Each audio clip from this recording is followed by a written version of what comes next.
ಎಂದಿನಂತೆ ಒಲಗ ಶಾಲೆಯಿಂದ ತೆರೆದಂತಹ ಕಾಲಕ್ಕೆ ಎಲ್ಲರೂ ಎದ್ದು ನಿಂತು ಶುಭವಾಗಲಿ ಮಂಗಳವಾಗಲಿ ಇರುವಂತಹ ಸತ್ಕಾರ. ಇದನ್ನ ಕೇಳಿದಾಗ ಸಂತೋಷವೂ ಹೌದು, ಸಮಾಧಾನವೂ ಹೌದು. ಎಂದಿನಂತೆ ಒಲಗವನ್ನು ಕೊಟ್ಟಂತಹ ಕಾಲಕ್ಕೆ ಊರಿನ ಗುರಿಕಾರವನ್ನು ಮುಂದಾಡಿರುವ ಮಾತು ವರ್ಷಾಂತರ ನಡೆಯುವಂತಹದ್ದು. ಮಂಜಲ್ಲಿಗೆ ತಂಬಿಲ ಸೇವೆ, ಆ ತಂಬಿಲ ಸೇವೆಗೆ ಕೊನೆಯಾಗಿ ಮತ್ತು ನೀವು ಬರಬೇಕು ಇರುವುದಾಗಿ ಕರೆ. ಹಾಗಾದ್ರೆ ಹೋಗಬೇಕು ಅಂತಾನೆ ನಾನು ಮಾತ್ರ ಅಲ್ಲವೇ ಅಲ್ಲ, ಯಾವಾಗಲೂ ನನ್ನ ಜೊತೆಯಾಗಿದ್ದವ ನನ್ನ ಮಿತ್ರ ಏ ವೆಂಕಟ.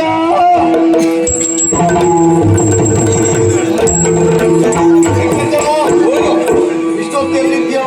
ನಿದ್ದೆ ಮಾಡ್ತಿದ್ದೆ. ನಿದ್ದೆ ಮಾಡ್ತಿದ್ದೇನೆ. ಇಲ್ಲ, ಕೂತ್ಕೊಂಡಿದ್ದೆ. ಕೂತಲ್ಲೇ ಹೊರಗು. ಅದು ಯಾವಾಗಿಂದ ಪ್ರಾರಂಭವ?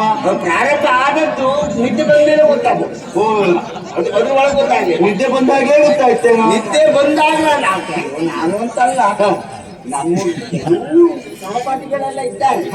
ನಿದ್ದೆಗಳಲ್ಲಿ ಬರೀ ಮಾತಾಡೋದಷ್ಟೇ ಅಲ್ಲ, ಮತ್ತೆ ಮಲಗಬೇಕಿದ್ರೆ ಅವ್ರ ಮನೆಯಾಗೆ ಮಲಗುದು, ಪಕ್ಕದ ಮನೆಯಾಗೆಲ್ಲ ಹೇಳ್ತಾರೆ.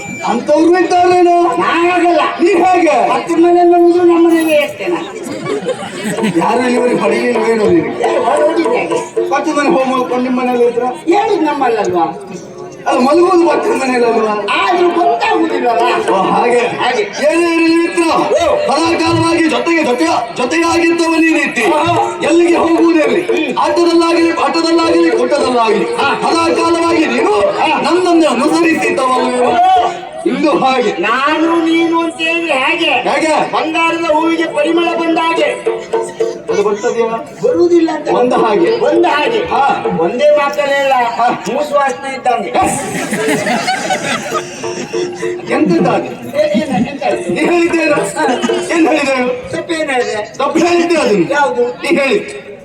ಮೂಸು ವಾಸನೆ ತಪ್ಪಂತದ ಅನುಭವಿಸ್ಬೇಕು.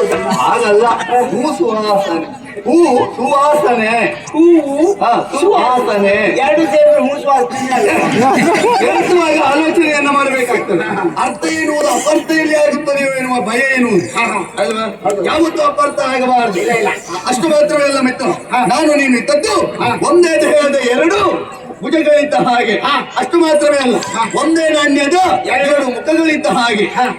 ಒಂದೇ ಮುಖದ ಎರಡು ಕಣ್ಣಿದ್ದಾಗೆ ಅಲ್ವಾ? ನಾನು ನೀನು ಅಂತ ಹೇಳಿದ್ರೆ ಸೂರ್ಯ ಚಂದ್ರರಿದ್ದ ಹಾಗೆ. ಖಂಡಿತವಾಗಿ ಹೌದು. ಸೂರ್ಯ ಚಂದ್ರರೆಲ್ಲಾದ್ರೂ ಒಟ್ಟಾಗುವುದು ಉಂಟಾ? ಅಷ್ಟಲ್ಲ, ಒಂದೇ ಮಂಡಲದಲ್ಲಿ ಒಟ್ಟಾಗ್ತಾರೆ. ನೋಡು, ಸೂರ್ಯ ಚಂದ್ರ ಒಂದೇ ಮಂಡಲದಲ್ಲಿ ಒಟ್ಟಾಗ್ಬೇಕಾ? ಗುಡು ಗುಡು ಗುಡು ಗುಡು ಗುಡು ಮಾಡಿಕೊಳ್ತಾರೆ. ನಾನು ನೀವು ಅಂತ ಹೇಳಿದ್ರೆ ಸೂರ್ಯ ಚಂದ್ರ ಸೂರ್ಯ ಚಂದ್ರ ಸಿಕ್ಕಿತು ಅಂತ ತೋರ್ಕೊಂಡೆ.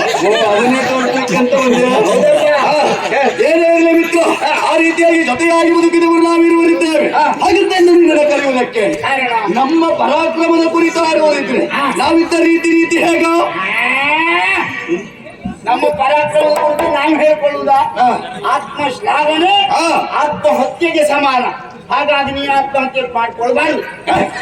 ನನಗೆ ಅಷ್ಟೊತ್ತು ಬಂದದ, ನನಗೇನು ಬಂದಿದೆಯಾ ಆತ್ಮಹತ್ಯೆ ಮಾಡ್ಕೊಳ್ಳಿಕ್ಕೆ? ಹೊಗಳುವುದಕ್ಕೆ ನಾ ಇದ್ನಲ್ಲ. ಹೌದು, ನೀನೊಬ್ಬ ಹೊಗಳುವ ಭಟ ಎನ್ನುವುದಕ್ಕೆ ಅನುಮಾನವೇ ಇಲ್ಲ. ಹಾಗಂತ ನಾವನ್ನ ಹೊಗಳಿಕೊಳ್ಳುವುದಲ್ಲ, ನಮ್ಮನ್ನ ಅನ್ಯರು ಹೊಗಳಬೇಕು ಮಿತ್ರ. ಹಾಗಂತ ಲೋಕ ಮೆಚ್ಚುವ ತೆರದಲ್ಲಿ ನಾವು ಬದುಕಬೇಕು. ನಮ್ಮ ಬದುಕೇ ಆ ರೀತಿ. ಹಾಗಂತ ಎಂದು ನಿನ್ನನ್ನು ಕರೆಯುವುದಕ್ಕೆ ಕಾರಣ ಇಷ್ಟೇ. ಈಗಾಗಲೇ ಎಂದಿನಂತೆ ಒಲಗವನ್ನು ಕೊಟ್ಟಂತಹ ಕಾಲಕ್ಕೆ ನನಗೆ ಆಶ್ಚರ್ಯ ಆದದ್ದು ಎಂತದ್ದು, ಯಾವತ್ತು ನೀವು ವಾಲ್ಯ ಕೊಟ್ಕೊಳ್ಳಿಕ್ಕೆ ಆ ವರ್ಗದವನ ಒಳಗಡ್ಕೊಂಡು ಅದಲ್ಲ, ಓಲಗ ಸಭೆಯಿಂದ ಕೊಟ್ಟಂತಹ ಕಾಲಕ್ಕೆ ಓಲಗಸ್ತನಾದ ಸಂದರ್ಭ. ಹೌದು, ಹೇಳುವುದಕ್ಕೆಲ್ಲ ಹೇಳುವುದಿಲ್ವಾ? ಏನು ಸ್ವರ್ಗಸ್ಥನಾದ ಓಲಗಸ್ತನಾದ. ನನಗೆ ಈಗ ಅರ್ಥ ಆಗ್ತಾ ಇದೆ. ಎಷ್ಟು ಹೊತ್ತಿಗೆ ನನ್ನನ್ನು ಮೇಲೆ ಕಳಿಸುವುದಂತಲೇ ಆಲೋಚನೆ ಅಲ್ಲ. ಸ್ವಲ್ಪ ಸುಮ್ಮನೆ ಭೂಮಿ ಮೇಲೆ ಮಾಡುವುದೆಲ್ಲ ಮಾಡಾಯ್ತು. ಮತ್ತೆ ಹಾಗೆ ಇನ್ನು ಆ ಪಾಪಿ ಮಗ ನಮ್ಮ ಕೈಗೆ ಎಷ್ಟೊತ್ತಿಗೆ ಸಿಗ್ತಲ್ಲ ಆಗ್ತಿದ್ದೆ. ಓಹೋ ದೇವೇಂದ್ರ, ಹಾಗಂತ ಇಲ್ಲಿವರೆಗೆ ನಾವು ಮಾಡಿ ಸಾಕಾಗಿಲ್ಲ. ಇನ್ನು ಮುಂದೆ ಮಾಡಿ ತೋರಿಸಬೇಕು. ನಾವು ಒಂದು ಆದರ್ಶವಾಗಿ ಉಳಿಯಬೇಕು. ನಾವು ಮಾಡೋದು ಇನ್ನು 10 ವರ್ಷದ ಮೇಲೆ ಫಲ ಕೊಡ್ಬೇಕು. ಎಲ್ಲಿ ನೋಡಿದ್ರು ನಮ್ದೇ ಮುಖ ಓಡಾಡ್ಬೇಕು. ಕಡಿಮೆ ಸಾಕ್ತೇನೆ ಪಾಪ. ಹಾಗೆ ಯೋಗ್ಯತೆ ನಮ್ಮ ಹಾಗೆ ಅವರು ಬದುಕಬೇಕು ಇರುವ ಆದರ್ಶ ಹೊರಬೇಕು. ಆ ರೀತಿಯಾಗಿ ಬದುಕಬೇಕು. ದಯಾದು ದೇವಿಯ ಹೊಟ್ಟೆಯಲ್ಲಿ ಪರಮ ಭಾಗವತೋತ್ತಮ ಪ್ರಹ್ಲಾದರಾಯ ಹುಟ್ಟುಕೊಳ್ಳಿಲ್ವಾ? ಹೌದು, ಹುಟ್ಟುಕೊಂಡದ್ದು ಹೇಗೆ? ಹೇಗೆ? ದಯಾದು ಹಿರಣ್ಯಕಶಿಪುವನ್ನು ಸೇರುವ ಸಂದರ್ಭದಲ್ಲಿ ನಾರದರ ಮಾತಿನಂತೆ ಹರಿನಾಮ ಸ್ಮರಣೆಯನ್ನು ಮಾಡಿದ್ರು. ವಿಷ್ಣುವನ್ನೇ ಜಪಿಸುತ್ತ ಅವನನ್ನೇ ನೆನಪಾಡ್ಕೊಂಡು ಇವನು ಸೇರಿದ್ರ ಇಲ್ವಾ? ಪರಮ ಭಾಗವತೋತ್ತಮ ಹುಟ್ಕೊಂಡ. ಈಗ ಇಲ್ಲೂ ಹಾಗೆ ಊರಲ್ಲಿ ಇನ್ನು ಯಾರ್ಯಾರು ನಮ್ ನೆನಪು ಮಾಡ್ಕೊಂಡಿರ್ತಾರೆ. ಹಾಗಾಗಿ ಎಲ್ತಿದ್ರು ನಮ್ಮ ಮಗನೇ ಕಾಣ್ಬೇಕು ಅಂತ ಅಲ್ಲ, ಒಂದ್ ಮಾತಿದ್ದದ್ದು ಸತ್ಯ. ನಾವು ಯಾರನ್ನ ಎಣಿತಿ ಮಲಗುತ್ತೇವೆ, ಅಲ್ಲ ನಾವು ಎಣಿತಿ ಯಾರನ್ನ ಕೂಡುವ ಕಾಲಕ್ಕೆ ನಾವು ಮುಂದಾಗುತ್ತೇವೆ. ಆ ಹೊತ್ತಿನಲ್ಲಿ ಅಂತಹದ್ದೇ ಒಂದು ರೂಪ ಹುಟ್ಟಿಕೊಳ್ಳುತ್ತದೆ. ನಮ್ಮ ಪರಾಕ್ರಮದ ಕುರಿತಾಗಿ ಯೋಚನೆ ಮಾಡಿದವರೆಲ್ಲ ಗಂಡನನ್ನ ಸೇರುವ ಸಂದರ್ಭದಲ್ಲಿ ನಮ್ಮ ಮಾಡ್ತಾ ನೋಡಿ ಇಷ್ಟು ಹೇಳಿದ್ರೆ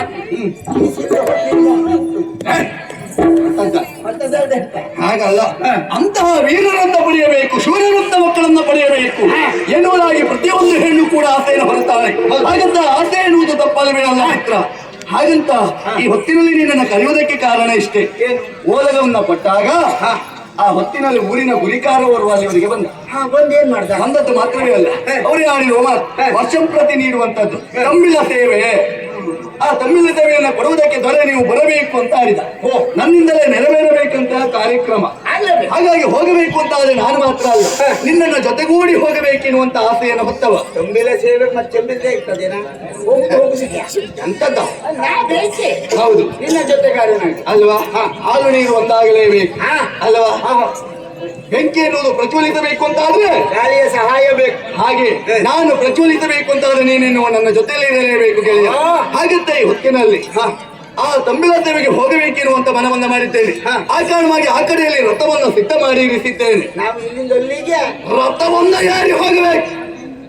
ಸುಮ್ಮನೆ ಏನು ರಥದಲ್ಲಿ ನಾವು ಇಲ್ಲಿಂದ ಅಲ್ಲಿಗೆ ಹೋದ್ರೆ ನಮ್ಮ ಪರಿಚಯ ಅಲ್ಲಿಗೆ ಯಾರಿಗಾದ್ರೂ ಸಿಗ್ತದ? ನಾವು ನಮ್ಮ ಜೊತೆಗೆ ಹೋದ ಬಂದ ಅಂತ ಆಗ್ತದೆ. ಹಾಗಲ್ಲ, ಇವತ್ತು ನಾವು ನಡ್ಕೊಂಡೇ ಹೋಗ್ಬೇಕು.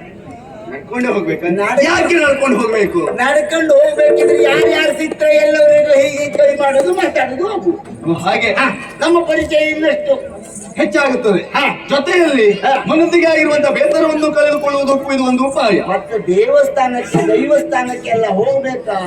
ಪಾದನ ನಡಿಗೆಯಲ್ಲಿ ಹೋಗ್ಬೇಕು. ಪುಣ್ಯ ಎನ್ನುವುದು ಸಂಚಲನವಾಗುತ್ತದೆ, ವೃದ್ಧಿ ಆಗ್ತದೆ ಅಲ್ವಾ? ರಥವನ್ನು ಏರ್ ಹೋದ್ರೆ ಕುದುರೆ ಆಯುಷ್ಯ ಹೆಚ್ಚಾಗ್ತದೆ ಬಿಟ್ಟು ನಮ್ದು ಕಡಿಮೆನೆ ಆಗುದು. ಹೌದಾ? ಹಾಗಾದ್ರೆ ತಡ ಅಲ್ಲ, ನೇರವಾಗಿ ಪಂಜುವಿನ ರಥ